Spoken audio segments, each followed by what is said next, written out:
Pra vocês ouvirem o que eu tenho que dizer, só se eu estiver muito louca, brava e revoltada, e às vezes eu tô brava mesmo, porque o machismo do cotidiano, não é que a gente se acostuma, porque com o machismo é impossível se acostumar, mas é de compreender que isso infelizmente também é regra do espaço de poder, não deveria ser, mas é. O que é machista na Câmara? É tudo, ela é feita com bases de um patriarcado, assim. Ela foi feita por e para homens. Haja vista que, por exemplo, no Senado brasileiro, até pouco tempo atrás, não existia um banheiro feminino. Então, existe toda uma regra sobre vestimenta no plenário. Não fala nada de mulher, fala que tem que ser terno e gravata. Bom, a não ser que eles queiram que eu use terno e gravata, isso aqui não é feito pra mim. Eu milito desde 2009, mais ou menos, mas eu comecei no movimento estudantil. Me filiei ao PSOL em 2011. A princípio eu nunca pensei em ser parlamentar, candidato, isso nunca teve no meu horizonte, porque eu sempre tive uma militância mais de construção de base, de mobilizações de rua, coletivo, no curso, universidade, faculdade, bairro. Formei em letras na USP, aí eu dei aula de português, de inglês, aula tudo que é tipo. Fui categoria A no estado, aulas particulares de inglês, fiz de tudo. E aí eu passei num concurso da USP como técnico administrativa, não era da minha área, era cargo burocrático, administrativo. Trabalhei de 2011 até 2016. Sigo funcionária de lá, né? Sigo servidora, só que licenciada para desempenhar um mandato. Quando eu fui servidora da USP, ainda sou, né? Quando eu estava trabalhando, eu tive uma pequena experiência no movimento sindical, que foi muito interessante também para ver, enfim, o modo de organização dos trabalhadores, o machismo no sindicalismo brasileiro. E a ideia sempre do processo eleitoral, como militante do pessoal, é assim, é responder ao momento político. Então, que candidatura a gente vai apresentar para as pessoas para mostrar que é possível construir uma política diferente, uma campanha diferente, etc. Tive alguma relação com o movimento feminista da cidade, principalmente as mobilizações de 2015 contra o Cunha. Falou, bom, vamos apresentar para as pessoas, assim, uma pessoa comum, uma trabalhadora, uma menina nova, tem a ver um pouco do que precisa existir na política para que ela seja, de fato, mais democrática, mais popular, mais com a cara real do cidadão, das cidadãs, assim. Na época eu tinha 26 anos, fazendo campanha com nem um pouco cara de política tradicional, e acabou que deu certo, assim, foi um pouco inesperado, foi uma campanha com poucos recursos, com doação militante, doação de tempo, pegava a hora do intervalo da escola, da faculdade, do trabalho para fazer essa campanha. A gente tinha uma caixinha de som, que eu tenho até hoje, que eu comprei para fazer campanha também, e a gente falava, conversava com as pessoas. E isso despertava interesse, nem que as pessoas olhassem com cara de estranhamento, mas tipo, como assim você está conversando sobre a proposta? Como assim você não está ganhando nada? As pessoas nem acreditavam. A gente falava de economia, falava de direito à cidade, transporte, educação, saúde, tudo isso. Mas falava muito de um programa feminista que, enfim, precisa ser um nosso eixo, né? Porque se a gente não falar disso, ninguém mais fala. Tentou fazer um retrato da cidade, todos os seus aspectos, e oferecer política feminista para todos eles, respeitando condição de gênero, de raça, de classe social, identidade de gênero, orientação sexual. Pensando principalmente no papel social que as mulheres cumprem, né, dentro dos lares, dentro dos trabalhos, na sociedade mesmo. Tudo passa pela mulher na cidade. Desde a subsistência, a manutenção do lar, dos filhos, até a reprodução do trabalho na esfera pública mesmo. Se você escolhe um recorte, que é o recorte das mulheres, que foi o que a gente fez na época, você está falando de pelo menos mais de 50% da população que não é contemplada pelo que se discute nos espaços de poder ou pelas políticas públicas. Pensar a mulher e a cidade, ainda mais em São Paulo, é pensar as desigualdades profundas, né? Então, se ela é mais justa para a mulher, ela acaba sendo mais justa para o conjunto da sociedade, porque a mulher, ela garante muitas coisas para todo mundo, nas suas famílias, nos seus locais de trabalho. E isso acho que gerou um movimento que acabou extrapolando. A gente fez muita campanha por rede social também, porque é um instrumento que a gente tem. Eu não tive tempo de TV, também não tive tempo de rádio. Por isso também que a nota era um pouco sem pretensão de eleger, era mais de construção. Vamos afirmar um perfil. No momento eleitoral as pessoas estão observando. Quer queira ou que não, elas têm que fazer uma decisão, nem que seja não escolher ninguém. Mas foi uma experiência que deu certo. Eu fui a última a entrar aqui da Câmara, são 55 vagas, eu fui a 55ª. O pessoal só tinha um vereador, foi a primeira vez que teve dois e a primeira vez que teve a experiência de ter uma mulher vereadora. Aqui tem regras e formalidades e hipocrisias, inclusive, que eu tenho muita dificuldade de lidar. Desse coleguismo que existe entre os vereadores, esse corporativismo, a proteção entre os pares como se todos fôssemos iguais. Eu chamo isso de casta política, sabe? Tem um modus operandi, um comportamento, uma ética, uma moral muito diferente da moral militante, que é aquela que é do movimento social, que é da base, da construção, do debate. A institucionalidade, os espaços de poder, eles não são feitos para a gente, ainda que a gente precise estar ocupando, assim, enfrentando, mas não são feitos. As coisas, elas não são decididas no plenário. Quando eu cheguei aqui, Eu achava que ia ter grandes embates no plenário, debate, não sei o que, propor. Imagina, as coisas são decididas na sala da presidência. Ali é mera formalidade. Mesmo quando tem debate, é formalidade. É para os caras poderem depois divulgar o vídeo dizendo que estão fazendo alguma coisa, entendeu? Se vai ter votação ou não, não é ali que é definido. Não adianta eu me inscrever e dizer, olha, eu quero que não vai, eles vão me tratorar. Isso é muito difícil, porque não é a democracia que a gente lida, sabe, nos movimentos. Não é a democracia feminista, de longe, que é lidada, é feita de outra forma, né? As mulheres se organizam politicamente sob outros métodos, outros critérios. E a minha vontade era transformar tudo numa grande guerra, mas tem guerra que você já perdeu antes de começar. Não significa aceitar, mas significa dar o bom combate em tudo, mas saber que tem coisa que você vai perder, porque isso aqui é uma estrutura imensa, entendeu? Para você, não digo uma só, porque eu não sou uma só, tem muitas pessoas que estão junto, que acompanham, que observam, mas que às vezes sozinha você vai ter dificuldade. Esse ano teve uma experiência que foi assim, que eu acho que eu vou carregar pro resto da minha vida, que foi a greve dos servidores municipais, que foi vitoriosa, que é um negócio assim difícil de acontecer, porque a gente está numa dinâmica muito difícil de muitos ataques de retiradas de direitos. O Dória, ele propôs uma reforma da Previdência Municipal. Ele, na verdade, ele tentou engatar na onda da reforma da Previdência Federal. Então, acho que a expectativa dele era essa. Vai ter aprovação a nível federal, eu também aprovo no município e eu consigo mostrar um pacotão, né? Mostrar que eu sou competente. Mas não passou em nível federal, pelas dificuldades todas do Temer, desgaste do Congresso, etc. E ainda assim ele quis aprovar aqui, acho que para mostrar que ele era melhor que os demais. Só que ele não contava com uma mobilização de 120 mil pessoas. Teve um dia que teve uma mobilização muito forte, um ato aqui na frente. A cidade ficou completamente paralisada, o sistema educacional mais de 90% paralisado, saúde, engenheiros paralisados, médicos, foi um negócio muito, muito grande. E a princípio eu achei que fosse passar, porque é muito difícil, né? Porque o estudo que comprovou, supostamente, que era preciso ter a reforma, foi pago pela FEBRABAN, que é a Federação Brasileira de Bancos. Você tinha muito dinheiro, muito interesse para aprovar o negócio. Mas foi derrotado porque a força da mobilização faz diferença. E é algo que eu acho que é muito importante para a atual geração, importante para os trabalhadores brasileiros e importante principalmente para os donos do poder entenderem que, ainda que o modus operandi seja de fazer o que quiser, de virar as costas para o povo, de garantir o lucro daqueles que financiam suas campanhas depois, a mobilização popular, quando ela engata, quando ela funciona, não há quem pare. Assim. E eu vi muito vereador da base, vereador do Democratas, do PSDB, dizendo: eu não voto nesse projeto, porque tem servidor indo na porta do meu escritório político, na porta da minha base eleitoral, que é a minha igreja, tá indo nas minhas redes sociais, tá dizendo que eu nunca mais vou ser eleito, que assim, virou um momento impossível para você enfrentar uma força social muito grande. De lá para cá, minha vida aqui dentro ficou mais difícil. Meus projetos de lei estão sendo todos barrados, eu sou, ignorada, deixada de lado, mas não tem problema, porque eu acho que isso é parte dos enfrentamentos. Eu sempre falo, o que vale mais a pena? É você aprovar 1000 projetos de lei, que a maioria vai ser difícil de ser executado, porque vão alegar dificuldade orçamentária, ou você conseguir apoiar, dar instrumentos e fortalecer a mobilização popular que vai derrotar um projeto e que, ainda que não derrotasse, mas que vai empoderar as pessoas de uma forma que elas nunca mais vão esquecer, nunca mais vão perder essa força de organização. Vale muito mais isso. Pode barrar todos os projetos possíveis, assim. Claro, eu quero que eles sejam aprovados, mas se isso for o castigo para garantir uma vitória popular, eu quero que se dane, sinceramente, assim.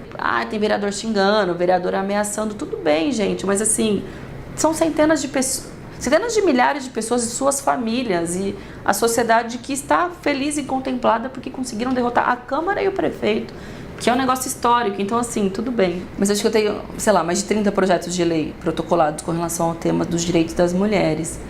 Foram aprovados, aqui na Câmara foram aprovados 4, mas o prefeito vetou.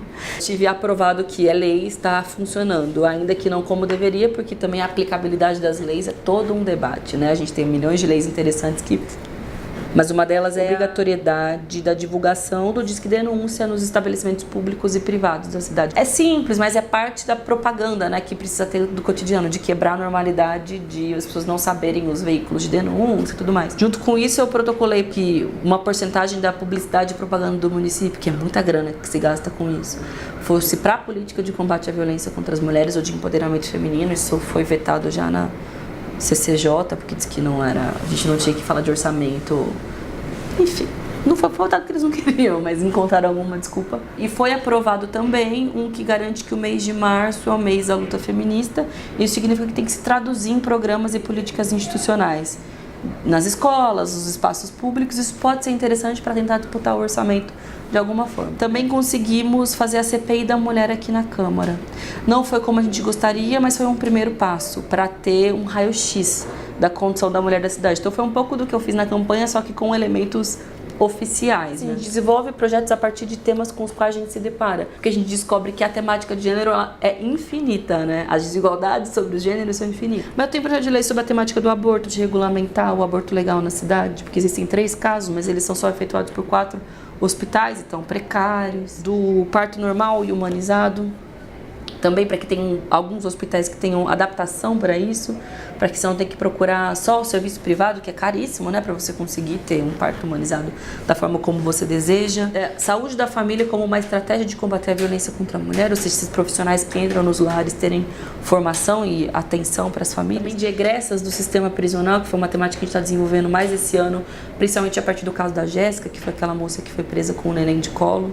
E aí a gente fez uma audiência com ela e conseguiu desenvolver um projeto de lei. Paridade entre homens e mulheres nos espaços de poder, então nas secretarias, até na Câmara a gente propôs, mas nos espaços todos oficiais, mas que também está paralisado. Vou dizer que a maioria do que a gente propôs está paralisado, na verdade. Isso é uma droga, na verdade, porque é isso, é difícil para a mulher chegar aqui dentro, elas são poucas, mas quando elas estão, elas não são respeitadas enquanto parlamentares, o papel delas é ignorado. Quando já na primeira comissão o projeto seu não vai adiante e eles encontram qualquer motivo supostamente constitucional e jurídico, porque a Comissão de Constituição e Justiça, isso é um recado claro, na verdade, assim, você não vai ter uma vida parlamentar como os demais, porque o projeto dos demais vai adiante e o seu não, por quê? Porque não queremos. Isso é justo? Isso é democrático? Isso é legal? Não é, mas isso é parte do jogo político, né? Isso pra mim é uma violência clara, porque então quer dizer que tudo que eu tô aprovando, nossa, quer dizer que a gente aqui tem tanto de assessor, tem advogado, tem formulação com movimento social, etc. Significa que a gente foi incapaz de fazer um projeto que não tem consistência jurídica? Não, porque eles não querem. Isso pra mim é uma violência pesada. Impedir que você faça aquilo pro qual você foi eleita é uma violência. Eu sempre falo, acho que o papel da vereadora é mais, pelo menos eu vejo assim, é mais pra fora do que pra dentro. Eu vejo o plenário como um espaço de disputa, de denúncia, de fazer posicionamentos firmes, de colocar ideias que incomodam pra caramba, mas que vocês vão ter que ouvir porque elas existem, elas são debatidas na sociedade, ainda que vocês não ouçam. Por isso que ainda que a temática do aborto seja muito polêmica e difícil, às vezes você pode até perder voto por causa disso, mas não tem problema. Precisa ser encarada, debatida, e porque é um direito ao corpo, o direito à vida, a escolha da maternidade. E falar de legalização do aborto não é só de interrupção da gravidez, é pensar o pré, o durante e o pós. É pensar que as mulheres, caso optem por ter filhos, ela tem que ter direito à creche, a emprego, a salário, a renda digna, é você pensar a maternidade, na verdade, né? Enquanto uma escolha, um direito para a mãe e para a criança. Porque a gravidez, a maternidade, ela pode, deve ser uma coisa muito bonita para a mãe e para a criança. Mas quando ela vem de uma forma não planejada, ela se expressa como uma violência, como um fardo a ser carregado. A gente não pode mais admitir a maternidade compulsória. Eu entendo, em primeiro lugar, que isso é uma questão de saúde pública, que é uma forma de tentar desanuviar também qualquer moral que se possa ter sobre o tema, e é natural que se tenha. Ainda mais uma sociedade tão religiosa como a nossa, que a gente precisa entender que esse é o perfil, né, da população brasileira. Mas é essencialmente uma questão de saúde pública, é a quinta causa de morte materna. Existe um perfil claro, assim, das pessoas que morrem em função disso, que são mulheres pobres, essencialmente periféricas. Enquanto isso não for pensado, é um crime do Estado não garantir a interrupção da gravidez. Porque daí você obriga as mulheres a se submeterem a uma violência e não a algo que é prazeroso e bonito, que deveria ser, né? Tá bom, mas eles não querem, não gostam, mas eles precisam ouvir, entendeu? Eles vão ser obrigados de alguma forma, porque eu estou aqui dentro. Não só eu, outras pessoas também estão, e vão dizer aquilo que não quer ouvir, tudo bem, mas vão ouvir. Eu vou sair para deputada federal, e a ideia é levar um pouco da experiência que a gente tem aqui, com as dificuldades, limitações, mas para debater um projeto nacional. Levar um pouco desse debate para o interior de São Paulo, para a região metropolitana, para o litoral. É pensar que o nosso estado ele é muito desigual, o nosso país ainda é muito pior. É trazer um pouco dos debates que eu faço em âmbito municipal para o âmbito nacional. São Paulo já é um mundo, já é um mini país, se você for ver, mas o Brasil ele é muitos países, muitos mundos. Política de gênero, se a nível municipal é terrível, nacional, então... Porque daí tem mais mulheres, né? Mais Brasis. as mulheres ribeirinhas, as da zona rural, as quilombolas, as indígenas. Aí, né, o buraco é muito mais embaixo, as violências são muito maiores. É fazer um pouco desse debate também. É muito difícil de fato eleger, porque o PSOL tem 2 deputados eleitos por São Paulo, que são a Luiz Erundina e Ivan Valente, que muito provavelmente vão se reeleger. Para você conseguir eleger 3 ou 4, que seja, precisaria de muitos votos na legenda. E a gente não tem tempo de TV, tempo de rádio. Ainda que agora tenha acesso a esse fundo eleitoral, ele é infinitamente menor do que os dos partidos grandes. Mas eu vou sair ainda assim, tendo essa perspectiva de que primeiro o pessoal precisa superar a cláusula de barreira, senão o pessoal não existe mais. Ou seja, o pessoal precisa eleger 9 parlamentares. Então, por mais difícil que seja, no Brasil, pode parecer pouco para partidos grandes, mas pra gente é bastante. Se eu não for eleita, não tem problema, porque a gente continua com o mandato. É diferente de alguém que tá com um cargo executivo, né? Que daí você tem que abandonar para se lançar candidato. Aqui eu vou seguir sendo vereadora durante a campanha. É mais uma forma de divulgar também, de fortalecer as ideias. Porque, enfim, o país está se desmontando, eu vejo assim.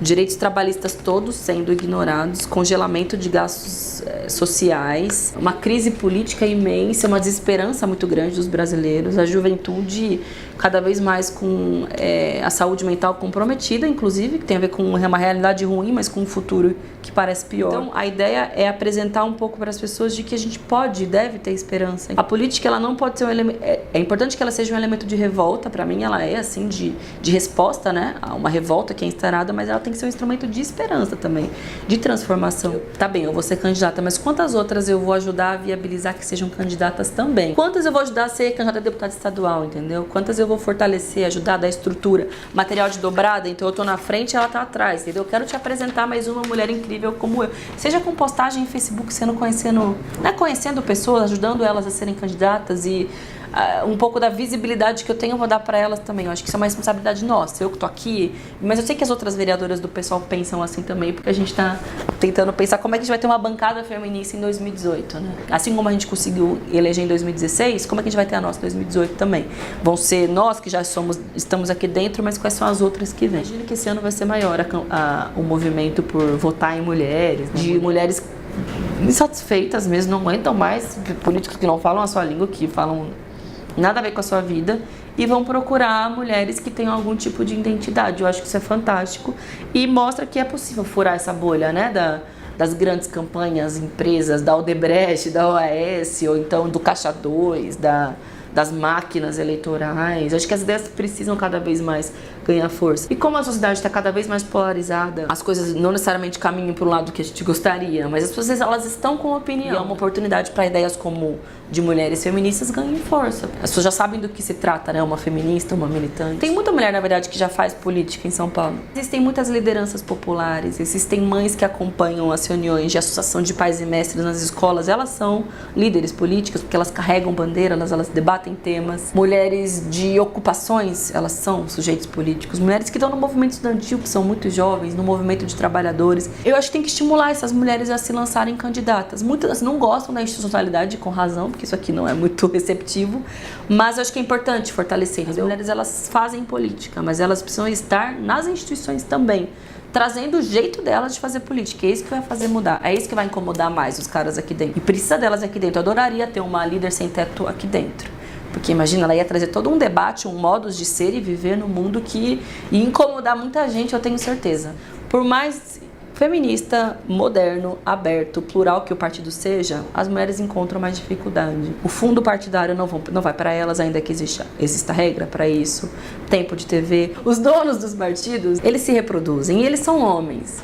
Quando é uma mulher, é uma filha deles, ou a esposa, ou alguém assim, ligado ao grupo deles. Então a gente precisa, dentro dos partidos, as mulheres se organizarem para disputar internamente. Não vai ter secretaria de mulheres, vai ter setorial de mulheres no partido, a gente vai ter uma formulação de um programa para as mulheres. Então, ainda que uma não seja eleita, vereador, deputado, você que foi eleita, é esse o programa que o partido tem para apresentar. Nós também compomos o partido, então você vai defender essas bandeiras, ok? Já que você tem mais chance do que eu. Eu acho que está no momento que os partidos estão se curvando para isso, porque tem uma força feminista tão grande na sociedade que ou eles fazem isso ou eles vão ser colocados para trás. Eu vejo, inclusive, partidos de direita apostando em mulheres, porque senão vai perder voto e dinheiro. Ninguém quer perder voto, quer perder dinheiro. Então, querido, a gente vai ter candidatura feminina sim. Então, contra a força do dinheiro, a gente tem a força das ideias, na verdade, né? O feminismo é imparável, entende?